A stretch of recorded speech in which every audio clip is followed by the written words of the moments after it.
그날 나는 은행 계좌 잔고를 영원으로 만들었다.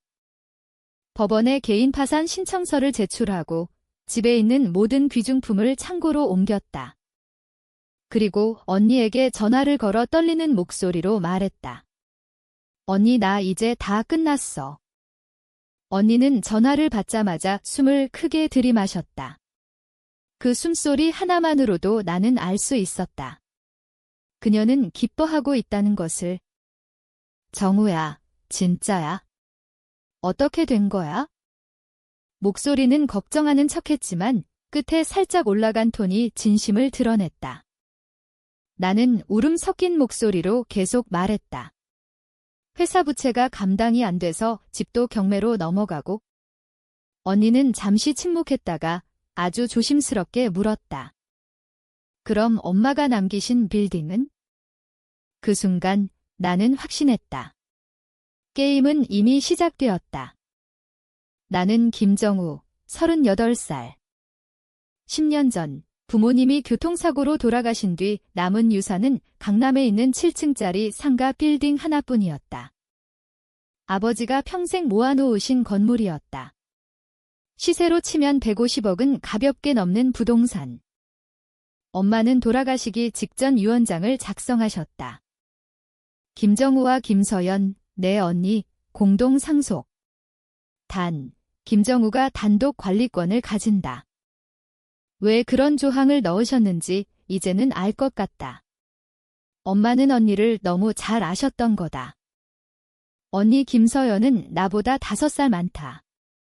결혼한 지 15년, 남편은 사업 실패 후 계속되는 도박으로 가정을 말아먹었다. 언니는 겉으로는 완벽한 주부처럼 보였지만 속으로는 늘 돈에 굶주려 있었다. 부모님 살아계실 때부터 명품 가방, 해외여행, 성형수술 모든 걸 돈으로 해결하려 했다. 그런 언니가 부모님 장례식장에서 내게 처음으로 속내를 드러냈다. 정우야, 빌딩은 우리가 반반씩 나눠야 공평하지 않을까? 나는 웃으며 대답했다. 엄마 유언대로 할게. 그때 언니 눈에서 번쩍이는 무언가를 봤다. 처음으로 느껴지는 증오였다. 그 후 10년 동안 언니는 끈질기게 나를 괴롭혔다. 동생이 혼자 관리하는 건 위험해. 내가 도와줄게. 내가 아는 부동산 전문가가 있는데 매각하는 게 훨씬 이득일 거야. 내가 결혼도 안 하고 애도 없는데 그 돈을 혼자 쥐고 있는 게 무슨 의미가 있어? 나는 매번 웃으며 넘겼다. 하지만 속으로는 이미 계획을 세우고 있었다. 파산 소식을 전한 그날 밤, 언니가 집으로 찾아왔다. 평소와 달리 화장도 제대로 안 한 얼굴, 헐거운 트레이닝복 차림이었다. 연기를 하는 거였다. 걱정하는 언니 연기? 정우야, 정말 괜찮아? 나는 소파에 축 처져 앉아 고개를 숙이고 있었다. 언니는 내 옆에 앉아 손을 잡았다. 손이 차가웠다. 빌딩은 아직 4명이잖아. 그건 아마 지켜야지. 나는 고개를 들고 그녀를 봤다. 이미 대출 담보로 걸려 있어? 은행이 곧 가져갈 거야. 언니의 눈동자가 흔들렸다. 그리고 아주 작은 목소리로 물었다. 정말 아무 방법도 없어? 나는 한숨을 내쉬며 말했다. 있어. 한 가지. 언니가 날카롭게 귀를 세웠다. 내가 파산 신청하면 채권자 지표에서 빌딩을 매각해서 빚을 갚아야 해. 하지만 만약 내가 빌딩 지분을 누군가에게 미리 양도해 놓으면? 나는 일부러 말을 끊었다. 언니가 재촉하듯 물었다. 양도. 누구한테? 나는 그녀의 눈을 똑바로 바라보며 말했다. 연니한테. 언니의 입꼬리가 살짝 올라갔다가 황급히 내려앉았다. 나한테. 왜? 언니가 믿을 만하니까? 그리고 언니도 그 건물반은 언니 거라고 늘 말했잖아. 언니는 잠시 생각하더니 아주 조심스럽게 말했다. 그럼 내가 그걸 받아서 팔면 돈은? 나는 피곤한 척 눈을 감으며 대답했다. 언니가 알아서 해. 나 이제 다 포기했어. 언니는 내 손을 꼭 잡았다. 그 손에 힘이 너무 세게 들어갔다. 그날부터 언니는 움직이기 시작했다. 변호사를 알아보고 등기 서류를 준비하고 내 도장을 위조할 방법을 찾았다. 나는 모든 걸 알면서도 모르는 척했다. 파산 신청이 받아들여지기 전 급하게 지분 50%를 언니에게 증여하는 계약서를 작성했다. 공증도 받았다. 언니는 눈이 반짝였다. 정우야, 고마워. 진짜 언니가 다 갚아줄게. 나는 웃으며 고개를 끄덕였다. 그리고 속으로 중얼거렸다. 이제 시작이야. 증여 계약서에 도장을 찍은 그날, 언니는 처음으로 내게 포옹을 했다. 냄새가 났다. 비싼 향수 냄새가 아니라 긴장으로 인한 땀 냄새였다. 정우야, 언니가 정말 잘할게. 걱정하지 마. 나는 그녀의 등을 토닥이며 속으로 웃었다. 언니는 그날 밤 바로 집으로 돌아가 남편에게 전화했다. 나는 이미 언니 폰에 몰래 녹음 앱을 설치해 놓은 상태였다. 여보, 됐어. 지분 50%가 내 명의로 넘어왔어. 나머지 50%도 곧 파산 절차로 강제 매각될 거래. 그때 우리가 싹 다 사들이면 돼. 남편의 흥분한 목소리가 들렸다. 진짜. 그럼 150억짜리 건물을 공짜나 다름없이? 언니가 낮게 웃었다. 공짜는 아니고 그래도 30억이면 충분할 거야. 정우가 빌린 돈 갚고 나면 우리 차지. 나는 그 통화를 들으며 천장을 바라봤다. 30억. 언니는 내 빌딩을 30억에 먹으려 했다. 부모님이 평생 피땀 흘려 모은 걸? 다음 주, 언니는 더 대담해졌다. 파산관제인이 선임되기 전에 빌딩 관리권을 완전히 넘겨받으려 했다. 세입자들에게도 연락을 돌렸다. 곧 새 건물주가 바뀔 예정이에요. 보증금은 새 주인이 책임질 테니 걱정 마세요. 세입자들은 불안해했다. 나에게 전화가 왔다. 사장님, 정말 매각되나요? 나는 힘없는 목소리로 대답했다. 네, 저도 어쩔 수 없어요. 그리고 몰래 변호사에게 연락했다. 아직 본격적인 절차는 시작도 안 됐어요. 증여도 유효하고요. 변호사는 의아해했다. 근데 왜 그렇게 서두르시죠? 나는 대답하지 않았다. 언니는 점점 더 조급해졌다. 내가 파산 신청을 취소할까 봐 두려웠던 거다. 그래서 나를 더 몰아붙였다. 정우야, 너 지금 정신없을 텐데 내가 다 알아서 할게. 너는 그냥 쉬어. 그리고 어느 날 내 집에 와서 말했다. 나머지 도장도 좀 찍어줄래? 관리권 완전 위임하는 서류야. 나는 망설이는 척하다가 도장을 찍었다. 언니는 서류를 받아들고 바로 사진을 찍어 누군가에게 보냈다.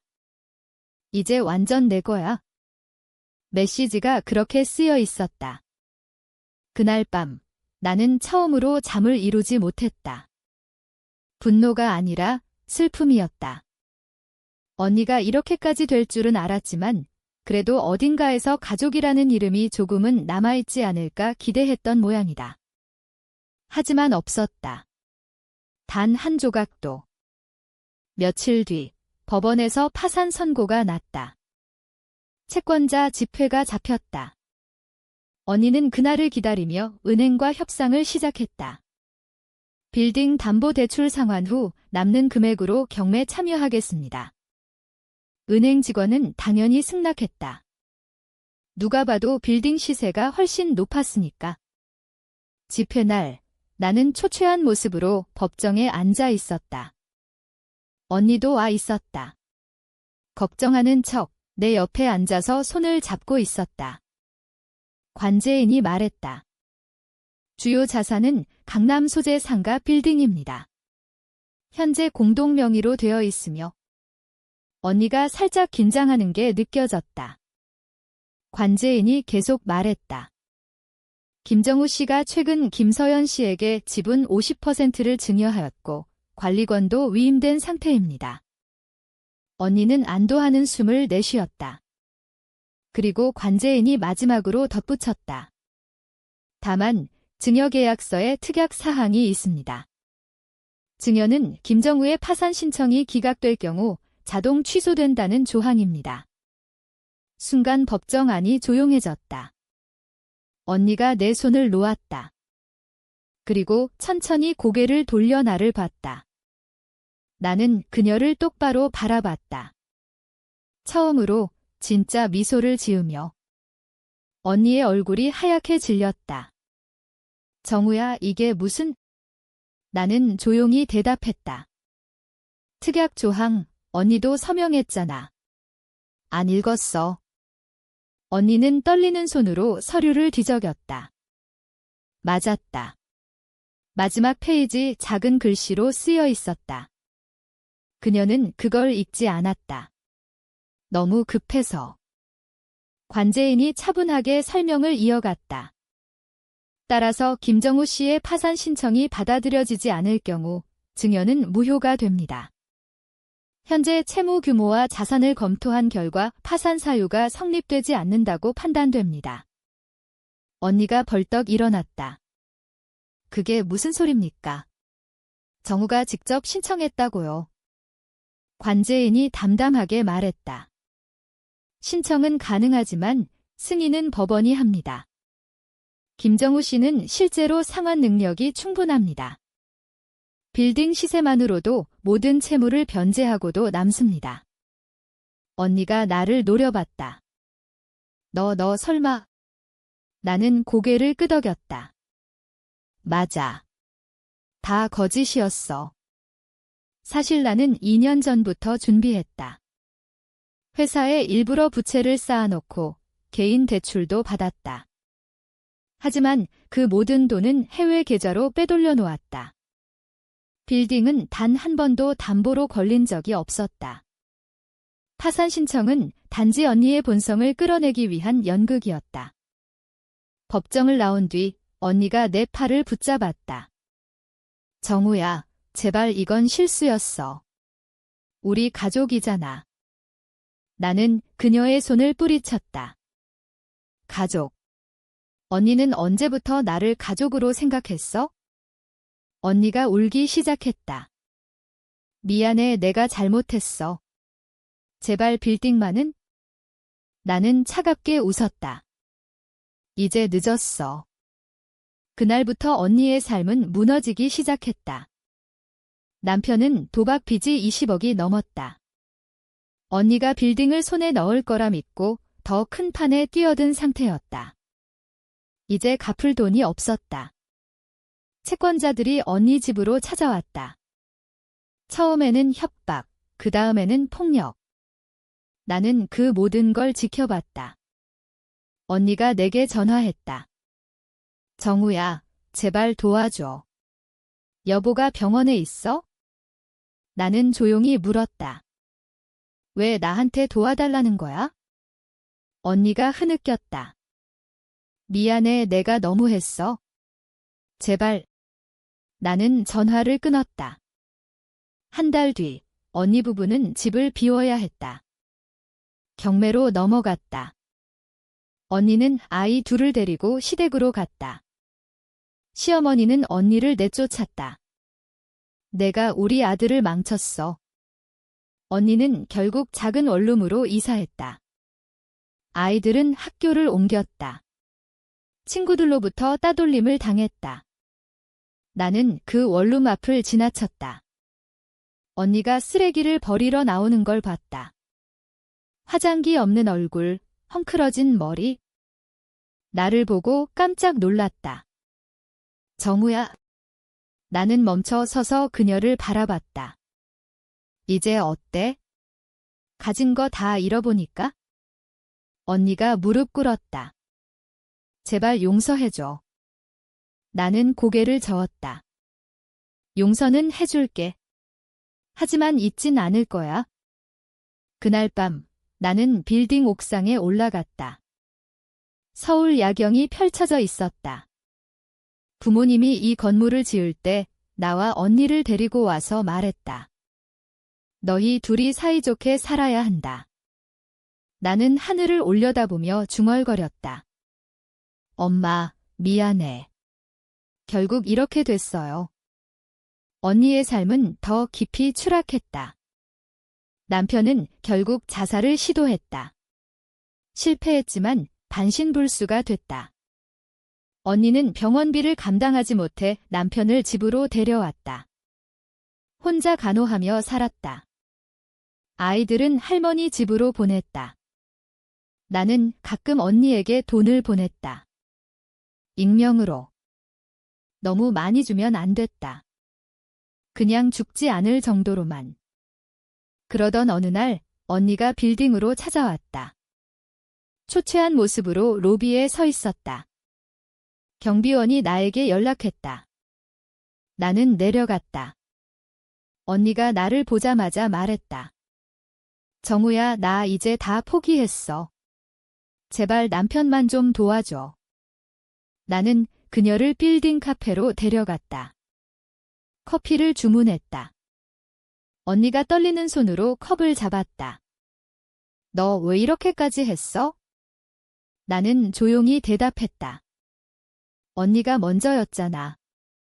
언니가 고개를 숙였다. 맞아, 내가 잘못했어. 근데 정우야, 너도 변했어. 예전에 너는 이렇게 차가운 애가 아니었어.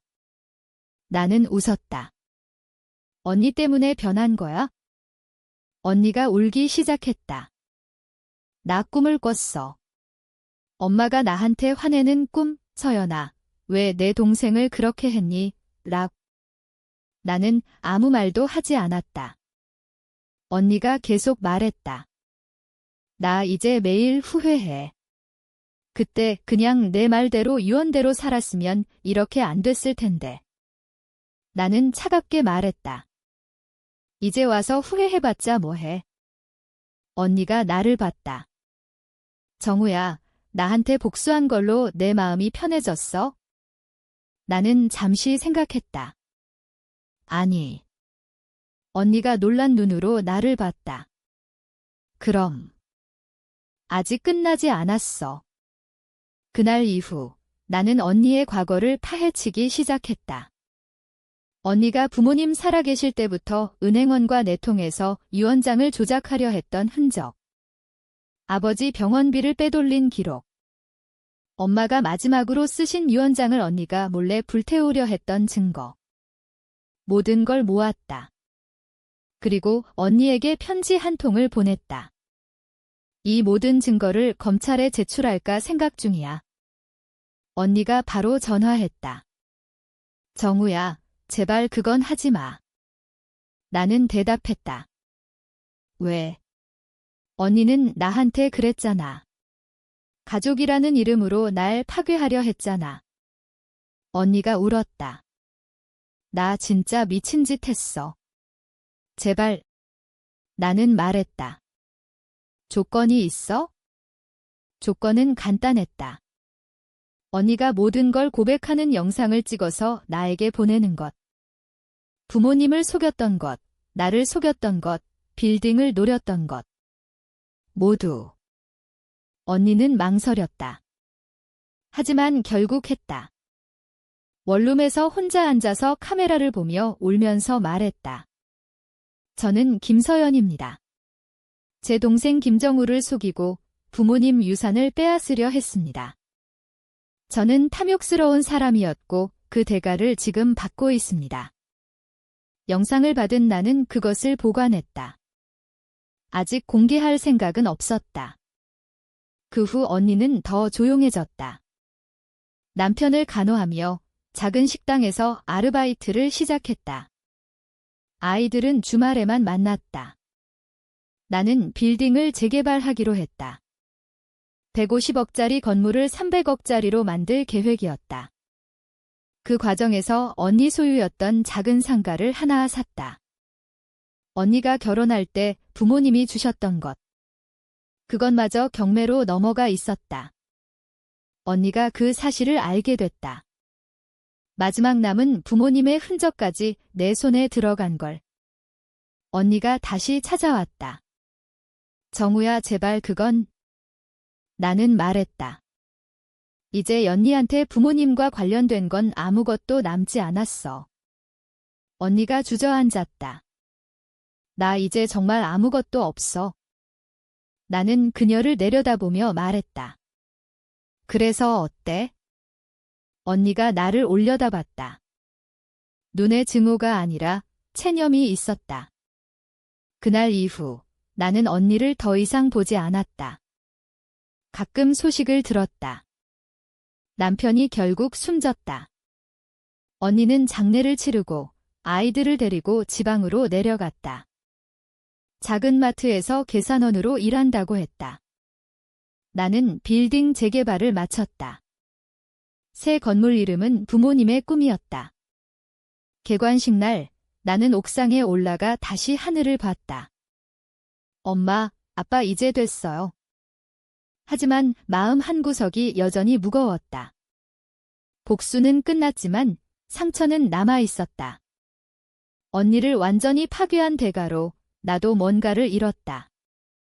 가족이라는 마지막 끈이라도. 몇 년이 흘렀다. 나는 45살이 되었다. 빌딩은 성공적이었고 내 자산은 500억을 넘었다. 하지만 여전히 혼자였다. 어느 비 오는 날 누군가 빌딩 로비로 찾아왔다. 경비원이 전화했다. 김서연 씨라는 분이 사장님을 뵙고 싶다고. 나는 내려갔다. 언니였다. 머리가 희끗희끗했고 얼굴에 주름이 깊었다. 하지만 눈빛은 맑았다. 정우야. 나는 그녀를 카페로 데려갔다. 오랜만에 마주 앉았다. 언니가 먼저 말했다. 나 이제 괜찮아. 아이들 잘 크고 있고 나도 작은 가게 하나 차렸어. 나는 고개를 끄덕였다. 언니가 계속 말했다. 너한테 하고 싶은 말이 있어? 그때 내가 얼마나 잘못했는지 이제야 제대로 알겠어. 너는 나를 용서할 필요 없어.